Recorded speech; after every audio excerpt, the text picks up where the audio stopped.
Oke, nama saya Dr. Ajiantoro, spesialis ortopedi, konsultan tulang belakang dari Rumah Sakit Premier Bintaro.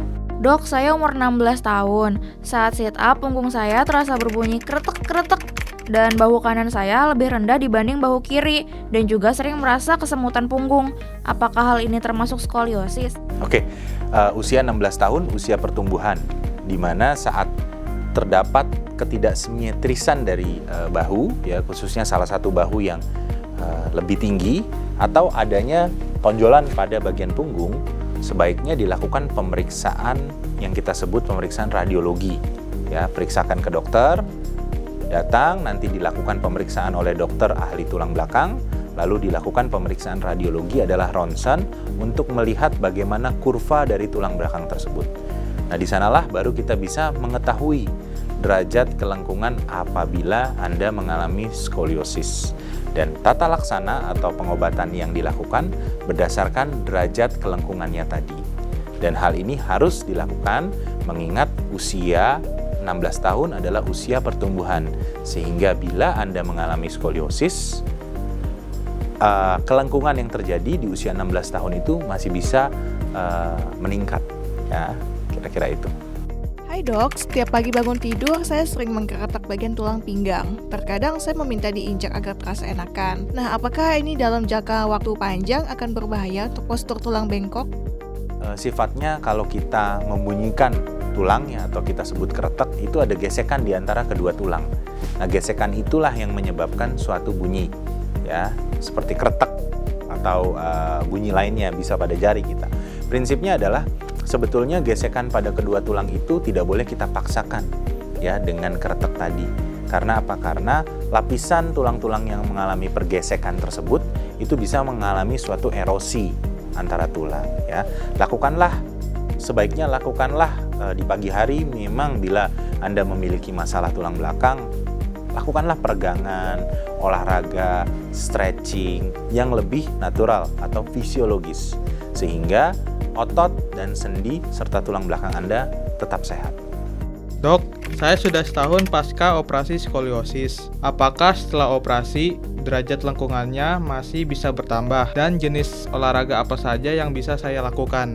Oke, ketika Anda sudah melakukan operasi skoliosis kira-kira 1 tahun, yang pertama harus kita tahu adalah kita observasi atau kita follow up. Bagaimana hasil dari koreksi yang terjadi, ya.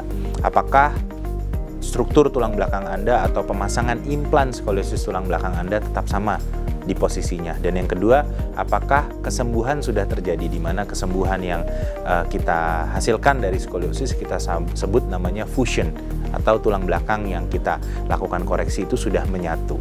Ketika tulang belakang yang dikoreksi sudah menyatu atau fusion itu sudah terjadi, biasanya peningkatan kembali derajat tulang belakang itu tidak akan mengalami signifikansi meningkat. Dan apa olahraga yang dilakukan? Anda boleh melakukan olahraga tanpa hambatan, ya, khususnya olahraga-olahraga yang mementingkan kekuatan punggung belakang. Contohnya adalah berenang, ya, bisa lakukan jogging, ya, jalan pagi, ya, atau bisa melakukan penguatan-penguatan di gym, ya. Tetapi anjuran yang paling baik adalah kita bisa lakukan berenang gaya bebas. Dengan berenang gaya bebas, otot punggung bagian belakang dan otot batang punggung bawah itu bisa dilatih sehingga rasa nyeri yang biasanya muncul itu bisa berangsur-angsur hilang.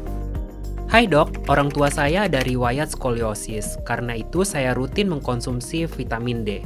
Apakah skoliosis ini merupakan penyakit keturunan? Dan vitamin D itu apakah bisa menjamin terbebas dari skoliosis? Oke, jadi penyakit skoliosis itu saya jelaskan menjadi 3. Yang pertama adalah kongenital.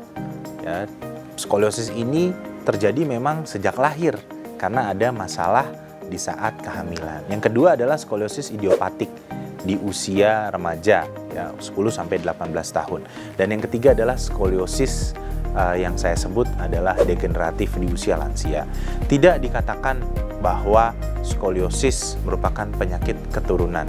Ya, kebanyakan skoliosis yang terjadi adalah skoliosis idiopatik di usia-usia 10-18 tahun, di mana skoliosis ini penyebabnya tuh tidak diketahui atau multifaktorial. Ada yang bilang karena postural, ada yang bilang karena keturunan, ada yang bilang karena kebiasaan. Tetapi pada dasarnya skoliosis idiopatik ini belum diketahui penyebabnya. Dan hal ini biasanya muncul pada wanita 8-9 kali lebih sering ketimbang remaja laki-laki. Dan apakah vitamin D dapat mencegah skoliosis? Vitamin D intinya adalah menguatkan atau meningkatkan kepadatan tulang. Skoliosis itu tetap bisa terjadi, khususnya pada pasien-pasien dengan skoliosis idiopatik di usia remaja. Oleh karena itu pencegahan dan mengetahui secara dini skoliosis itu lebih diutamakan untuk mencegah lengkungan yang lebih berat lagi. Untuk kamu yang mau tahu informasi lengkap seputar kesehatan, psikologi, atau keuangan, yuk saksikan langsung talk show inspiratif kami yakni Bincang Sehati dari Senin hingga Jumat live jam 10 pagi hanya di DAI TV.